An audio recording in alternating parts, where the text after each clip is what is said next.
Bonjour à tous.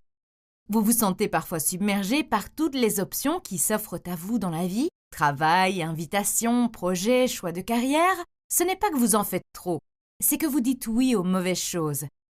Voici donc 15 règles efficaces tirées du livre Comment décider, oui ou non de Derek Sivers. Ces règles vous aideront à gagner du temps, à éviter le surmenage et à faire de la place pour ce qui compte vraiment.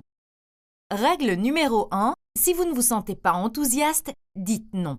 La vie vous offre chaque jour 1000 choix. Travail, projet, invitation, opportunités. Au début, c'est excitant. Après tout, avoir des options à l'infini, c'est génial, non? Mais la plupart d'entre elles, elles sont juste bof. Elles ne suscitent pas vraiment d'enthousiasme. Elles ne font pas battre votre cœur plus fort ni briller vos yeux.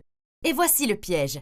Si vous continuez à dire oui à ces choix, votre agenda se remplit rapidement. Petit à petit, votre énergie s'épuise sans que vous vous en rendiez compte. Et quand une occasion en or se présente, vous êtes déjà trop occupé, trop fatigué pour dire oui. Derek déclare « La plupart d'entre nous menons une vie médiocre. Nous avons dit oui à des choses qui ne nous intéressaient pas vraiment. » Il ajoute « La solution est de dire oui à moins de choses. Si vous ne dites pas « oui, ce serait génial », dites non. Cela semble simple, mais ça fonctionne à merveille, car une fois que vous avez fait le tri, vous créez de l'espace pour ce qui compte vraiment. Les choses qui vous passionnent, les projets qui méritent toute votre attention, la vie que vous voulez vraiment vivre. Utilisez donc cette règle comme une boussole. Et n'oubliez pas, chaque bof auquel vous dites non vous permet de faire plus de place pour votre oui, carrément. Règle numéro 2. Dites non à tout le reste. Steven Pressfield s'est qualifié d'auteur pendant des années, mais n'a jamais terminé un livre. Il a donc pris une décision radicale. Il a loué une cabane pour se concentrer sur l'écriture. Il a déclaré « Je n'ai parlé à personne pendant cette année. Je ne suis pas sorti. Je me suis contenté de travailler. J'avais un livre en tête et j'avais décidé que je terminerais ou que je me suiciderais. Je ne pouvais plus m'enfuir, ni décevoir les autres, ni me décevoir moi-même. C'était ça ou la mort. Oui, pas d'amis, pas de distraction, plus aucune décision à prendre, juste le travail. » Après une année passée à lutter contre ses démons, il a terminé son premier livre. Il n'est pas devenu un best-seller, mais cela n'avait pas d'importance, car il avait enfin vaincu la seule chose qui le retenait, la résistance.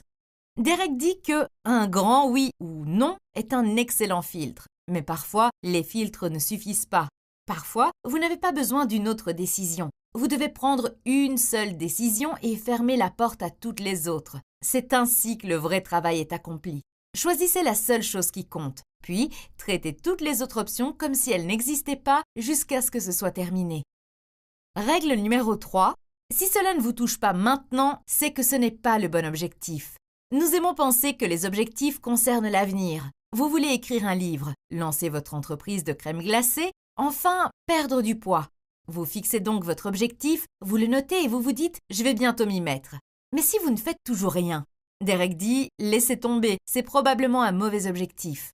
Pourquoi? Parce qu'un mauvais objectif vous fait dire « je veux faire ça un jour, je commencerai quand j'aurai le temps ». Mais un bon objectif vous motive et vous savez exactement quoi faire ensuite. Vous êtes patient, vous restez éveillé jusqu'à 2 heures du matin, puis vous vous remettez au travail à 7 heures.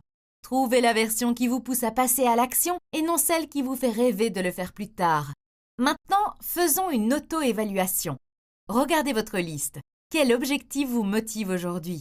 Celui qui vaut la peine d'être conservé. C'est un objectif avec un grand oui. Règle numéro 4. Ne soyez pas un âne.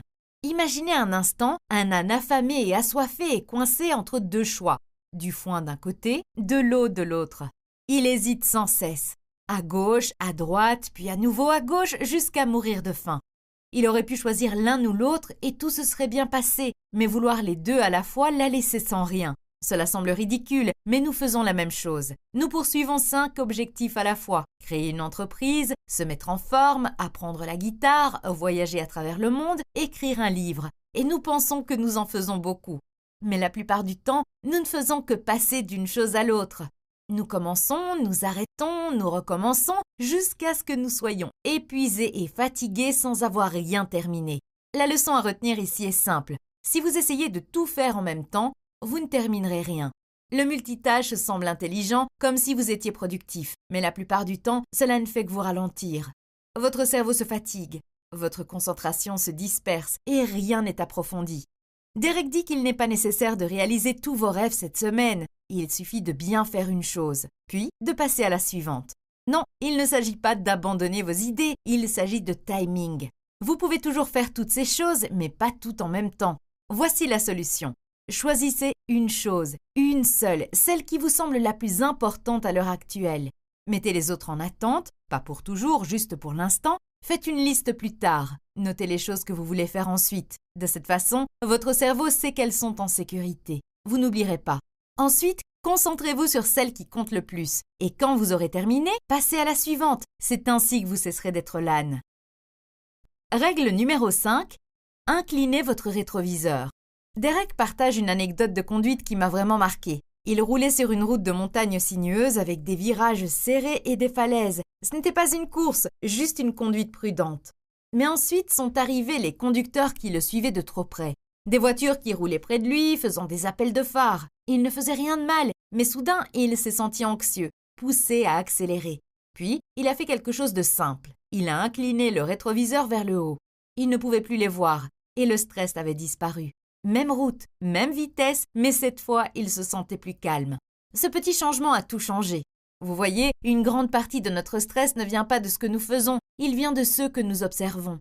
Tout va bien jusqu'à ce que nous voyions quelqu'un d'autre nous rattraper. Quelqu'un de notre âge achète une maison, lance un produit, gagne des millions, et nous paniquons. Je suis à la traîne. Mais c'est une illusion. Leur vitesse n'est pas la vôtre. Leurs objectifs ne sont pas les vôtres. Vous n'êtes pas sur la même route. Vous ne conduisez même pas la même voiture. Lorsque nous laissons les autres définir notre rythme, nous oublions ce que nous voulons réellement. Parfois, la décision la plus saine n'est pas de redoubler d'efforts, c'est d'incliner le miroir et d'arrêter de regarder. Règle numéro 6. Déconnectez-vous. Les moments les plus heureux, les plus créatifs et les plus productifs de la vie de Derek avaient tous un point en commun, être complètement déconnectés. Pas d'internet, pas de télévision, pas de téléphone, pas de monde, juste le silence et l'espace pour créer. À 22 ans, il a quitté son emploi et a passé 5 mois seul près d'une plage. Pas de bruit extérieur, juste s'entraîner, écrire, enregistrer, faire de l'exercice et apprendre.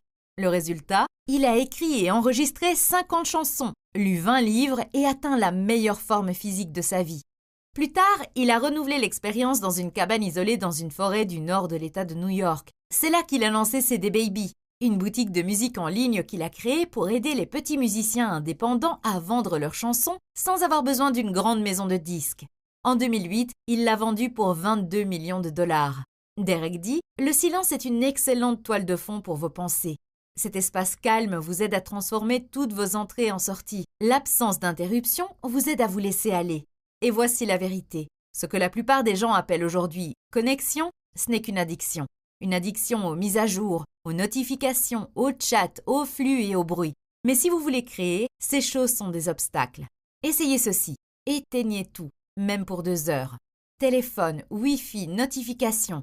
Puis concentrez-vous, écrivez, entraînez-vous, créez quelque chose. Pendant que les autres consomment, vous créez. Règle numéro 7. Il n'y a pas de limite de vitesse. Quand Derek avait 17 ans et s'apprêtait à entrer à l'université de musique, il a rencontré un certain Kimo. Kimo est un musicien professionnel qui était diplômé de la même école et y enseignait même.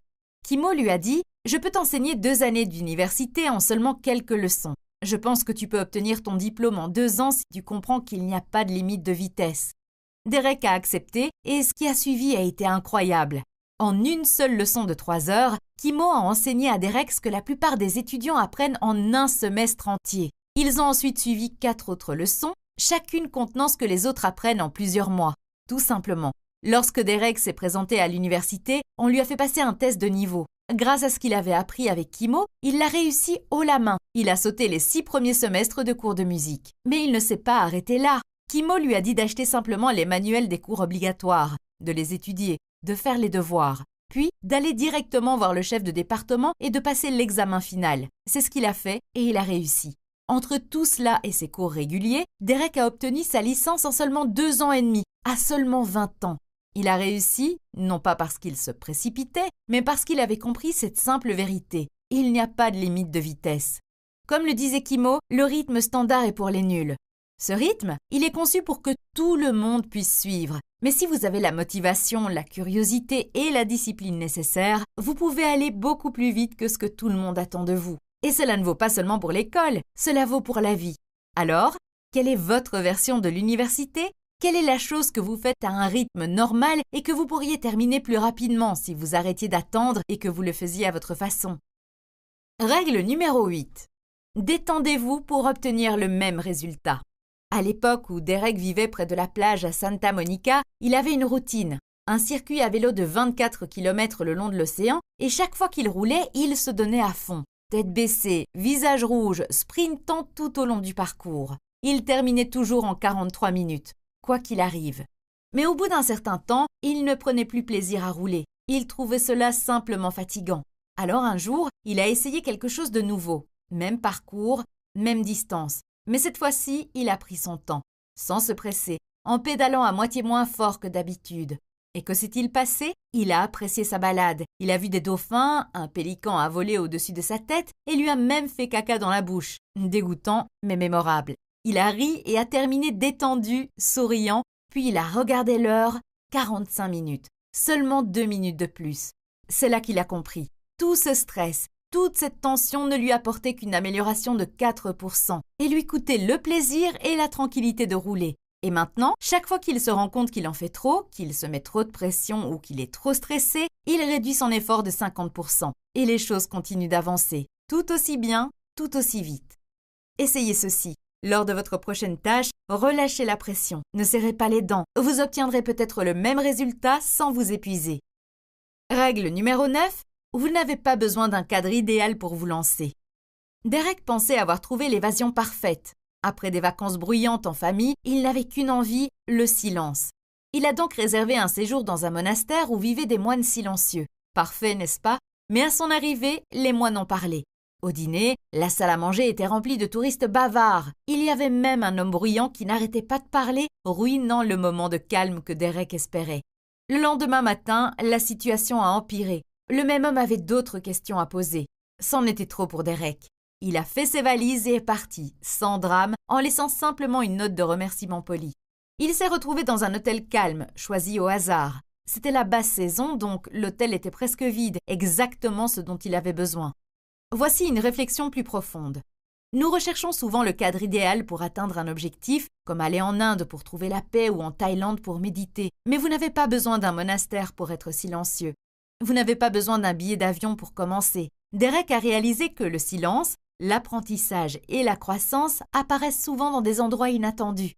Lorsque vous vous débarrassez du cadre idéal et que vous vous concentrez sur le véritable objectif, vous pouvez obtenir ce que vous voulez dès maintenant. Oubliez le cadre idéal. Demandez-vous, quel résultat est-ce que je souhaite réellement? Puis, trouvez le moyen le plus simple et le plus proche d'y parvenir, sans passeport. Règle numéro 10. Dossier futur possible. Vous est-il déjà arrivé d'avoir une vision grandiose et passionnante pour votre vie? C'est ce qui arrive tout le temps à Derek. Il fait des recherches effrénées, planifie les étapes, se sent totalement engagé. Et puis, à peine un mois plus tard, il rêve d'autre chose. Une toute nouvelle vision, une direction complètement différente. Au début, il se sentait coupable, comme s'il ne pouvait pas s'en tenir à un seul plan, comme s'il devait agir sur chaque nouvelle idée, sinon il perdait son temps. Mais ensuite, il a fait un petit changement. Il a créé un dossier sur son ordinateur intitulé « Futur possible ». Désormais, chaque fois qu'il a une nouvelle idée, il la note et l'enregistre dans ce dossier, sans pression, sans culpabilité. Juste une bibliothèque de possibilités passionnantes, certaines absurdes, d'autres qui continuent de l'attirer. Et tous les quelques mois, il ouvre ce dossier et se demande laquelle me semble la plus vivante en ce moment. C'est alors qu'il sait qu'il est temps de passer à l'action. Alors, si vous avez une grande idée, ne la tuez pas. Rangez-la simplement dans votre dossier Futur possible et laissez-la attendre son heure. Règle numéro 11. Qu'est-ce que vous détestez ne pas faire?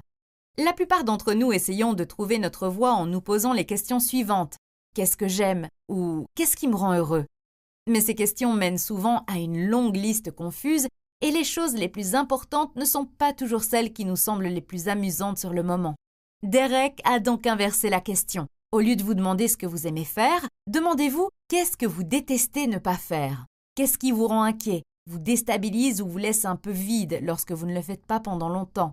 Peut-être est-ce l'écriture, ou le sport, ou une petite entreprise, un projet qui vous passionne, ou même un outil qui aide les gens.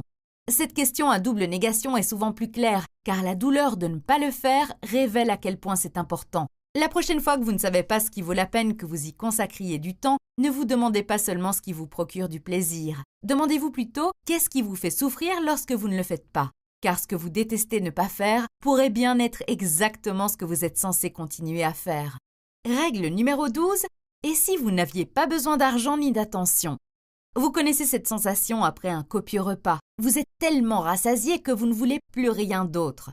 Derek demande « Et si vous étiez déjà si riche que vous n'aviez plus besoin de rien d'autre, que feriez-vous alors ?» Cette question le hantait et elle m'a également frappée, car la plupart d'entre nous ne réalisent pas à quel point l'argent et l'attention influencent nos vies. Nous acceptons des projets qui ne nous enthousiasment pas. Nous acceptons un emploi pour le salaire ou parce qu'il semble prometteur et non parce qu'il nous apporte de la joie. Mais si vous n'aviez besoin de rien de tout cela, que feriez-vous? Pas de course au statut social, pas de lutte pour survivre, pas besoin d'impressionner qui que ce soit, juste vous. Que feriez-vous après le repos, la plage et les matins paresseux? C'est votre boussole. Ce que vous feriez même si personne ne vous applaudissait. Posez-vous cette question. Si j'avais 100 millions de dollars et que personne ne me regardait, qu'est-ce que je voudrais encore faire au réveil? Tout ce qui passe ce filtre, c'est votre grand oui. Règle numéro 13. Vos actions révèlent vos véritables valeurs. Derek a un jour dit à son coach qu'il voulait vraiment créer sa nouvelle entreprise. Son coach lui a répondu « Non, ce n'est pas vrai ». Derek a répondu que c'était important, mais le coach lui a rétorqué « Ce n'est pas parce que tu le dis que c'est vrai ». Il a souligné que Derek parlait de cette entreprise depuis 2008, mais qu'il ne l'avait jamais lancée. Il a ajouté que Derek l'aurait déjà fait s'il le voulait vraiment. Mais en observant sa vie, la façon dont Derek passait son temps, une chose était claire. Il préférait apprendre, écrire et jouer avec son enfant. Et tout à coup, il a compris. Derek a réalisé qu'il se mentait à lui-même. Il ne voulait pas vraiment réaliser son rêve de créer une start-up, il voulait la vie calme et créative qu'il avait déjà. Et voici la vérité brutale selon les mots du coach. Peu importe ce que tu dis, tes actions révèlent la vérité. Nous disons que nous voulons être en forme, créer une entreprise, quitter notre travail, mais si nous ne faisons rien pour y parvenir, ce n'est pas vraiment une priorité. Voici donc le défi à relever. Arrêtez de vous mentir à vous-même ou commencez à faire ce qui vous tient vraiment à cœur. Maintenant, examinez votre semaine. Où sont passés votre temps et votre énergie? C'est ce qui vous tient vraiment à cœur. Alors posez-vous la question. Vos actions correspondent-elles à la vie que vous dites vouloir mener? Règle numéro 14. Pensez comme un médaillé de bronze. Derek parle du podium olympique. 3 athlètes, 3 médailles. L'or est heureux, sans surprise. L'argent, moins. Il était si près de la victoire et a raté l'or. Mais le bronze, il sourit jusqu'aux oreilles. Ils sont simplement heureux d'être là. Ils ne pensent pas qu'ils ont raté, ils célèbrent le fait d'avoir quand même réussi. Ce simple changement de mentalité fait une énorme différence. La réflexion de Derek est profonde mais simple. Ce n'est pas seulement ce qui vous arrive, c'est la façon dont vous le percevez. Le médaillé d'argent se compare aux autres et se sent frustré. Le médaillé de bronze se compare à ceux qui sont moins bien classés et se sent chanceux. Savez-vous que nous faisons la même chose dans la vie? Vous atteignez un objectif, mais vous voyez ensuite quelqu'un qui fait mieux. Vous avez l'impression que ce que vous avez fait n'est pas suffisant. C'est la mentalité de la médaille d'argent. Mais la mentalité de la médaille de bronze, c'est là que réside la joie. C'est lorsque vous faites une pause et vous vous dites « Waouh, j'ai réussi à surmonter ça », ce qui cadre la comparaison. C'est ça qui détermine si vous vous sentez fier ou vaincu. Alors chaque fois que vous avez l'impression de prendre du retard, prenez du recul. Regardez où vous en étiez il y a 6 mois. Énumérez 3 victoires, grandes ou petites, que vous avez remportées depuis. C'est la pensée du bronze, la gratitude plutôt que la comparaison. Vous vous sentirez mieux que si vous essayez toujours d'être le numéro 1. Règle numéro 15, tout est de ma faute. Derek avait l'habitude de se mettre en colère lorsque les gens lui mentaient, le décevaient ou disparaissaient sans crier gare. Il disait « Ils m'ont menti, ils m'ont fait du mal », puis ils sont partis. Mais un jour, il a changé d'approche. Au lieu de blâmer les autres, il s'est demandé « Et si c'était ma faute ?» Et s'il avait créé un environnement où mentir semblait plus sûr que d'être honnête? Et s'il pensait qu'ils étaient méchants alors qu'en réalité, ils étaient simplement incertains, mal à l'aise ou essayaient d'éviter les conflits? Et s'il avait rendu la fuite plus facile que la communication? Cela semble lourd, mais pour Derek, cela a été libérateur. Pourquoi? Parce que prendre l'entière responsabilité vous redonne le contrôle. Lorsque vous pardonnez à quelqu'un, vous continuez à croire qu'il vous a fait du tort. Mais lorsque vous dites « c'est ma faute », vous n'êtes plus une victime. C'est vous qui avez commis l'erreur et c'est vous qui pouvez en tirer des leçons. C'est ça le vrai pouvoir. Plus de reproches, juste la responsabilité et la croissance. Comme le dit Derek, peut-être que vous préférez le mot responsabilité à faute, mais l'idée est la même. Alors, la prochaine fois que quelque chose va mal, ne demandez pas « Pourquoi m'ont-ils fait ça ?», mais demandez-vous « Quel rôle ai-je joué dans cette situation ?» Puis, utilisez cela pour vous améliorer. Bon, récapitulons rapidement ces 15 règles. 1. Si ce n'est pas un grand oui, dites non, car dire oui aux mauvaises choses vous empêche de vous épanouir. 2. Faites une chose et dites non à tout le reste.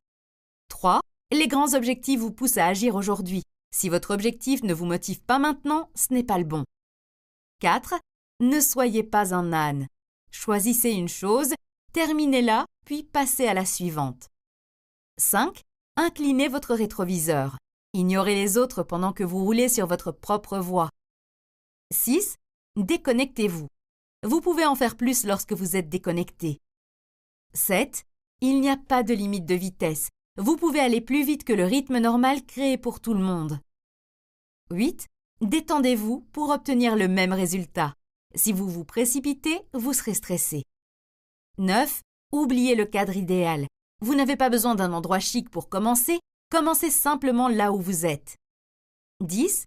Créez un dossier futur possible, c'est votre liste pour plus tard. 11. Qu'est-ce que vous détestez ne pas faire? Faites-le, c'est votre grand oui. 12. Si vous n'aviez pas besoin d'argent ou d'éloges, que feriez-vous? 13. Ce sont vos actions qui révèlent vos vraies valeurs, pas ce que vous dites vouloir faire. 14. Pensez comme un médaillé de bronze, appréciez le chemin que vous avez parcouru au lieu de comparer ceux qui sont devant vous. 15. Si quelque chose arrive, ne blâmez personne, tout est de votre responsabilité. Parmi ces 15 règles, déconnectez-vous est la meilleure pour commencer, car une fois que vous vous sentez déconnecté, vous aurez enfin la clarté nécessaire pour trouver votre véritable grand oui. Et vous déconnecter vous aidera également à vous concentrer sur votre chose principale.